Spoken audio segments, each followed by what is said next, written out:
The reason why you won't change is this.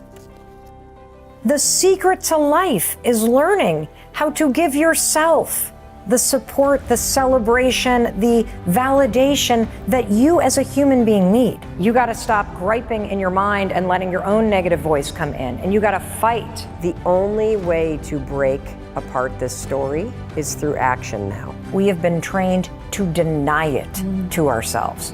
That somehow if you have to empower yourself, you're weak. Bullshit. If you empower yourself, you're strong. You're smart.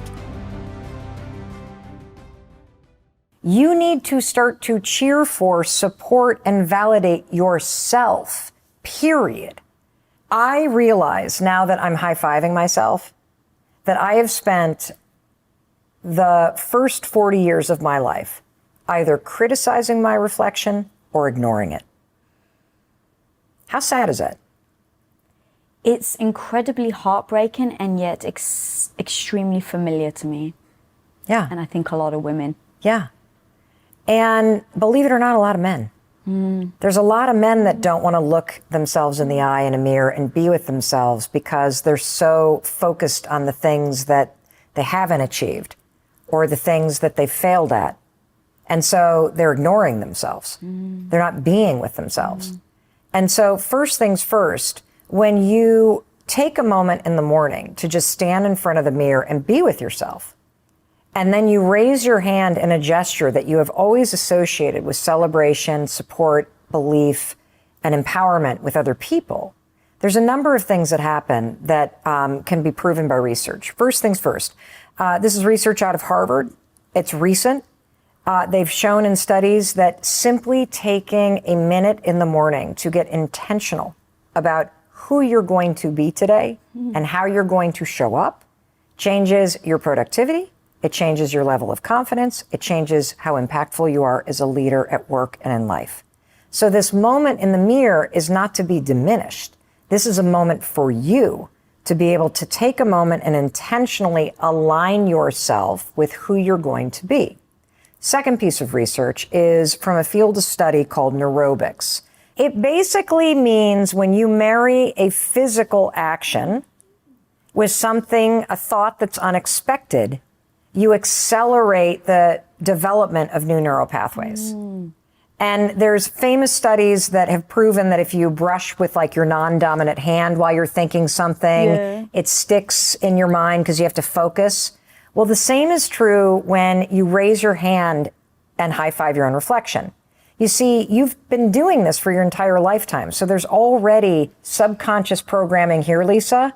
The second that you raise your hand like this, it is so programmed in your mind to associate belief, cheering, empowerment, celebration, with the high five itself, that it's impossible to go, God, I hate my neck. Boy, is that cellulite ugly. You can't do it because this part of the mind immediately takes over and does all the positive stuff with a high five. It's crazy. Try it tomorrow morning. You will not be able to criticize yourself. Now there's another piece of research around this, which is, when you do a high five, we did one, the first one we did, right? We didn't quite hit each other in the right, good smack. So what did we do? We did it. Correct. Because a good high five requires you to be present and intentional. Isn't that cool? Yeah. All of that in a little high five. And so what I started to notice was that I was in real time shifting my relationship to myself. Instead of criticizing the woman I saw in the mirror or ignoring her, I was developing a partnership, a trust, a sense of self-validation. I have my own back. I see you, Mel Robbins. We're going to have a great day today. We got this. No matter what it is that life is going to throw at us, you got this. That's how it all started. And then, of course, I put it on my story after a couple weeks of doing it, and people around the world started to post them pictures of themselves doing it, and then all of their stories started rolling in about the difference that it was making. There was one woman that said that she's been struggling with body dysmorphia for 20 years. Cannot look in the mirror. And after 5 days of doing this, can stare at herself in the eyes with a grin. 5 days. 5 days. And the reason why is because of the lifetime association that you have with doing this for other people. So when you try this tomorrow, here's what I want you to do. Stand in front of your bathroom mirror and take a moment and just be with yourself for a second. And then if there's resistance to raising your hand and high-fiving your own reflection, what is that resistance? And here's some of the sad things that people are saying that I think ring true for all of us. I think most women can relate to this. I think guys tend to have a reaction that's more in the, I must be weak if I need this. When the fact is, if you've played team sports, you know damn well that there's nothing more motivating and there's no inspirational force that's more empowering than being cheered for by your teammates. That belief that they have in you transfers to a belief that you have in you. And so we know instinctively how powerful this is, and yet we have been trained to deny it to ourselves. That somehow if you have to empower yourself, you're weak. Bullshit. If you empower yourself, you're strong. You're smart. And so with women, and with men too, but I've found this to be the case with a lot of women, and this is super sad, that there is this belief that if I've done nothing that's worth celebrating, I don't deserve celebration. That I don't deserve celebration until I lose the weight and get to that number on the scale. Yeah. I don't deserve celebration until I get that job, until I'm dating somebody, until I buy that house, until I get through. And that's the opposite of what you actually need. You need celebration and support so that you can do those things that you deserve and you want in your life. And so here you are withholding the very thing that you need, support, celebration, love. You're waiting for somebody else to come waltzing in and give it to you, which they're not going to. And the secret to life is learning how to give yourself the support, the celebration, the validation that you as a human being need. So that's one thing that women feel. The second thing is this idea that if you are somebody that celebrates herself, you're a bitch, right? That there's something wrong with you if you call attention to you. And that may be because your mom, kind of didn't call attention to herself and was uncomfortable being the center of attention. Maybe you got the messaging that you needed to be seen and not heard. Maybe it got reinforced in your family that you're supposed to be the good one or the quiet one or the, nice one or the conscientious student or the this or the that there was a role for you to play. And that if you stand there and validate yourself, that somehow it means that you're not all those things that other people need from you. It's complete and utter bullshit. And let me tell you why. When you were born, celebration, validation, all of that stuff was hardwired in you. Literally. When you were learning to crawl, you saw a mirror, you would crawl up to that mirror. Have you ever seen a baby go to a mirror? They put their hands on it, looking at it, they love it, it's amazing. Love their face. That's in your DNA. That's what you are born. You're born to love the sight of yourself. Your life trained you that you're not supposed to do that. And so I'm on a mission to make everybody on the planet understand, because this is both for men and women. It doesn't matter where you are in terms of gender and or all genders that you identify with. Every human being has 3 fundamental emotional needs: to be seen, to be heard, and to be celebrated for the unique person that you are. We all love watching these videos go viral of caregivers coaching little kids to be like, I'm brave, I'm awesome, I'm this. And yet as an adult, somehow we think it's stupid to stand in front of a mirror and tell that to yourself. You fucking need to hear it. And you're sad because nobody in your life is telling you. It starts with you. The other thing that goes viral all the time are teachers standing outside of classrooms, right? Giving every kid an individual handshake. Why? Because that handshake alone makes somebody feel seen and acknowledged and supported. And I'm here to tell you, if you want that, and you do want that, you need it. It is the most powerful source of motivation on the planet. to feel those things. It starts with you. And it can start every single morning with a simple high five in the mirror. Has anyone ever broken up with you and said, you deserve someone better? When you first hear those 4 words come out of your ex's mouth, it's like a slap across the face. You want to scream, wait, what do you mean I deserve someone better? I don't want someone better. I want you, I want this, I want us. You deserve someone better? What the hell? How can I deserve someone better when you're the best thing that's ever happened to me and now you're dumping me? It makes no sense when you hear it. Actually, if you take the time to understand it, it makes a lot of sense. You deserve someone better. It's actually one of the most honest and accurate statements an ex can say, and you need to understand it and take it seriously. Because when someone tells you, you deserve better, what they're saying is they don't care enough about you to do the work to be better to you. Your ex is admitting to you that they know they have to change how they treat you, but they don't want to. Why? I have no idea. Maybe they're afraid of being vulnerable. Maybe they don't want to do the work, or maybe they're not ready for a committed relationship, or maybe they're just a narcissist who's incapable of loving anybody. The reason your ex doesn't want to change doesn't matter. The only thing that matters is that you move on. It feels so hard right now to move on because you're stuck in your head wondering, well, did they ever love me? Maybe they did. Maybe they didn't. Maybe they still think about you all the time. Maybe they're going to wake up a year from now and regret breaking up with you.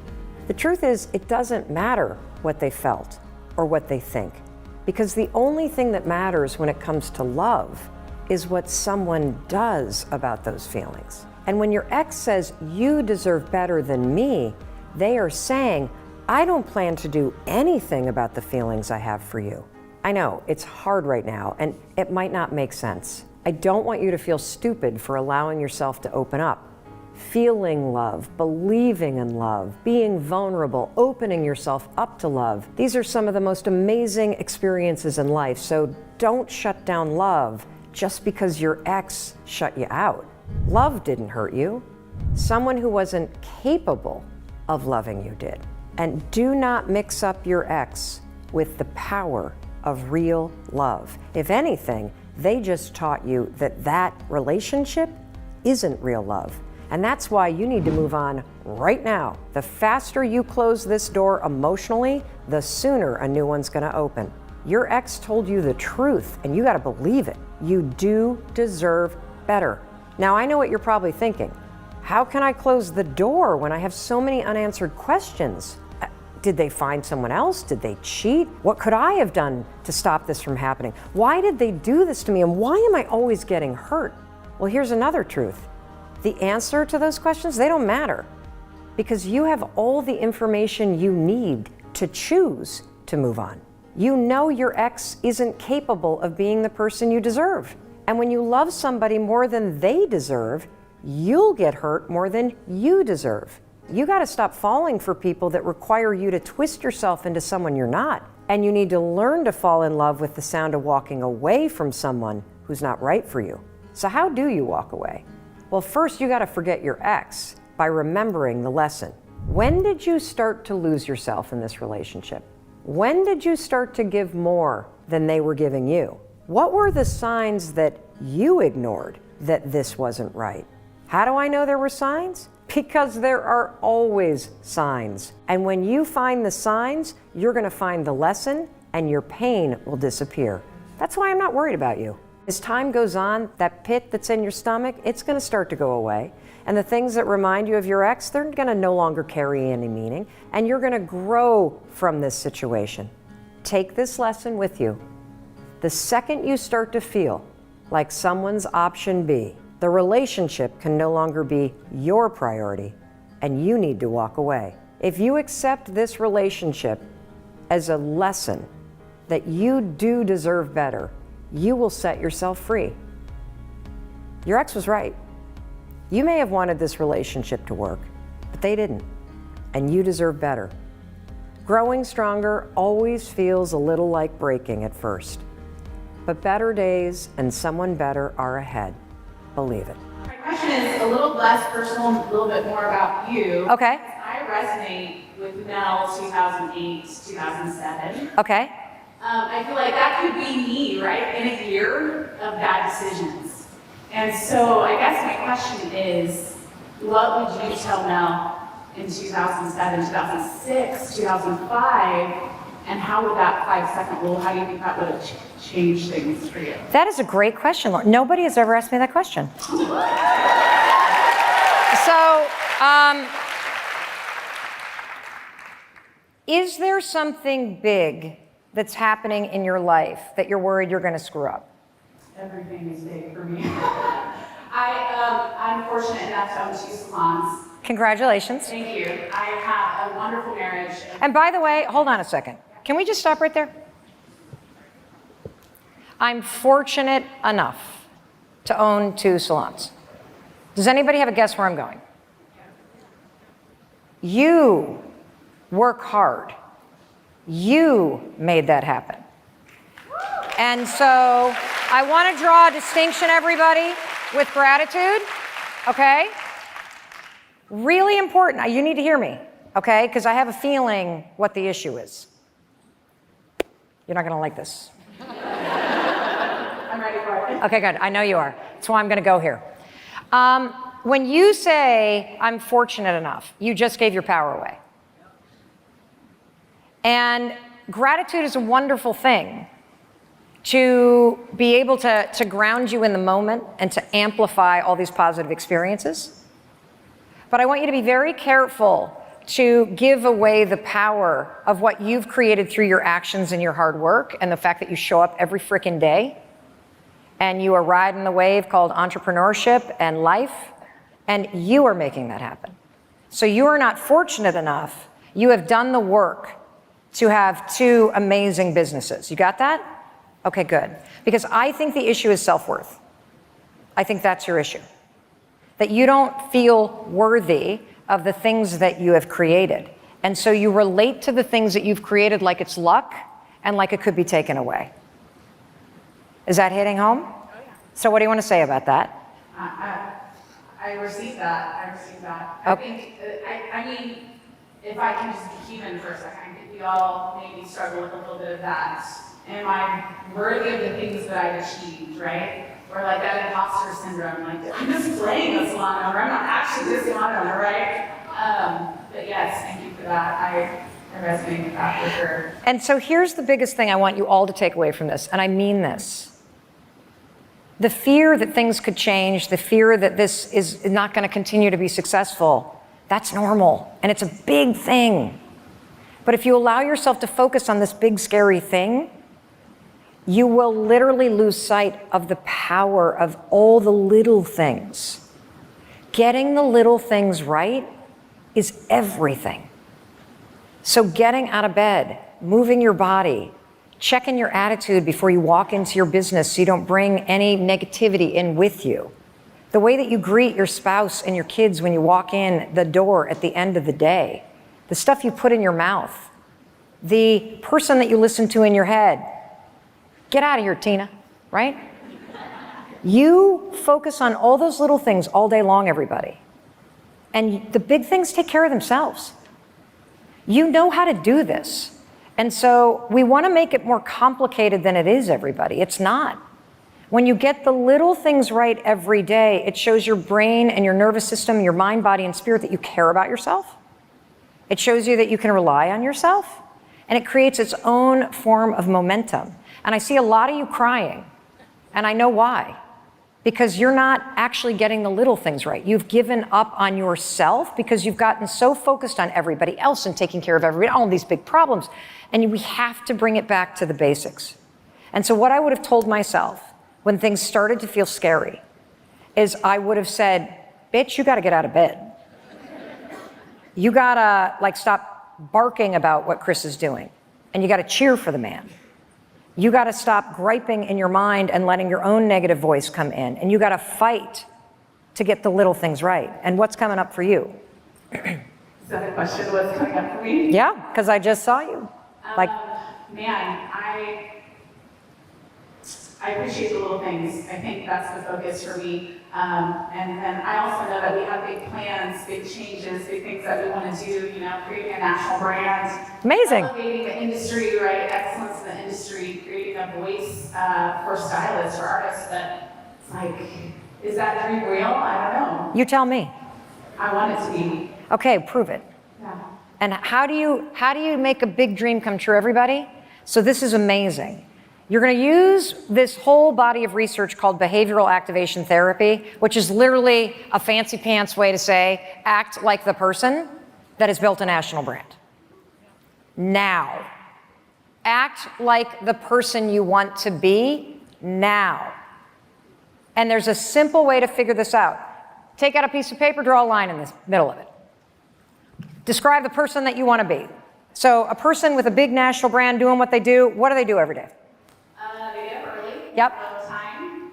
They center themselves, right? They create objectives for the day. They affirm their self-worth, affirm their goals. They start out, with a nutritious meal, activity, going deep into work, and that's all before the family even makes up, right? So Correct. that's the person I want to be. Yes. How many people want to be that person? Yeah, we're like, oh my God, that's the right person. Yeah, ha, ha, ha, ha, ha. And then the alarm rings. And the voice in your head starts barking. And the weight in your body hits. And you feel so far away in your comfy bed from that huge dream that you have. And we all know this feeling, because this is what we all feel every single morning. It is the pull, everybody, of what you're meant to do. And I'm going to warn you, your dreams don't die, they haunt you unless you're taking action toward them. They do not leave you. You have been dreaming about the same shit since you were little. It's not going anywhere. It keeps getting more painful because you can just and you see other people doing it, they're not even as nice as you. That pull is trying to get you to wake up and pay attention. Stop sleepwalking through your life. There's something more important than being comfortable in that bed. It is tapping into the power in you to serve, to create something that blows your mind. And so, yes, that's true. And so there's a couple other things I'm going to tell you. Give yourself a 5-year timeline. Because the things that y'all would take on, if you knew it was going to take 5 to 10 years, it would be bigger than what you're taking on now. And that also kind of relieves the pressure, because some days you're going to wake up and have this amazing morning, and some days the kids are going to, and the dog's going to be barfing on the floor, and you're literally, it's not going to work. And so it is a long game. And the other thing that I'm going to tell all of you that want to expand, because how many of you want to expand your businesses or grow a bigger brand or do all this stuff? You have to hire somebody before you're ready. You have to replace yourself. So once you understand what all the little things are that you got to get right in your business every day, from the time that the doors open to what the morning meeting looks like, to the type of energy that you want, to the playlist that's there, to when the counters get wiped down, to who's cleaning the bathroom, to all of that stuff, you got to hire somebody to replace you. Because now that you know what all the little things are, you need somebody to do that so you can free up time and capacity to work on the bigger things that are calling you. Because otherwise you're going to start to resent your business because you're busy doing all the stuff you shouldn't be doing anymore. And that's keeping you from being able to focus on the bigger things. This was me for a long time in our business. That I was so busy kind of running around and doing all this stuff that I wasn't able to focus on the bigger thing. You got this. You got this. I love you. All right, who's next? So are these all the excuses for why you won't change? Do we have a Sharpie anywhere? Because I know the answer to this. The reason why you won't change is this.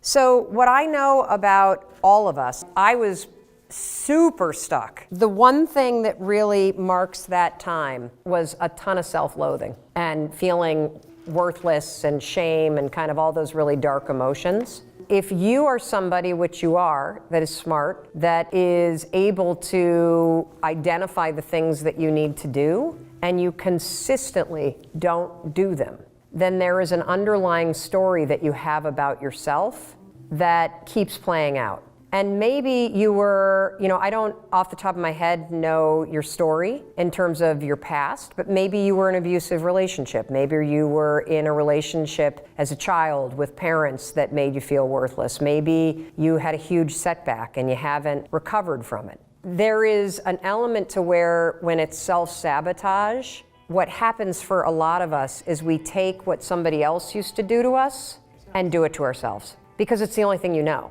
So were you in like an abusive relationship? For real? Was it physical abuse, sexual abuse? That can actually be worse. The issue for you is those tapes. And the issue for you is that the thinking that you're worthless and that you're stupid and that you're not good enough and that you can't do anything right, that it got so ingrained by some as screwed up as it sounds, if that's all that you've ever heard, it becomes the thing that you repeat, very much like learning a language. So if you think about the fact that as a kid, if you are in a household that speaks a certain language, let's say they're speaking Russian, you pick it up and then you don't even realize it, but you parrot it back, and when you're not thinking about it or when you get super tired, even if you've spoken English for 20 years, you might say something in Russian. And that's what you're going to war against. Can you tell me in your own words, what is the word that you use? Do you know, is it worthless? Is it don't deserve it? What did he used to say to you that really hurt? Dummy? The reason why you don't carve out time for yourself and the reason why you blow off the appointments for yourself, notice it's not for other people, it's for you, is because of this underlying feeling that you're not important. And the only way to break this, you've already gone to therapy, you've already dealt with the tapes, you don't use that language with yourself. The only way to break apart this story is through action now. The reason why I say that is because you can make all the plans in the world, but until you see yourself taking action on the things that are important to you, your own inaction enforces the story that you're a dummy. Does that make sense? So it sounds like through intensive therapy, you got rid of the tape, but you didn't get rid of the behavior. What happens when somebody is beaten down and psychologically battered is you become paralyzed, you doubt everything, you feel like you're spinning in circles, you feel like you can't rely on yourself. That is a classic manifestation of emotional abuse because you lose your power. And so you start spinning. And for you, you've stopped doing that in your head, and now you're just frustrated as hell because you can't see yourself moving forward. You're physically doing it in your life. So here's what I would like you to do. Let's pick one area where you feel stuck and where you know what you need to do. And what does that mean?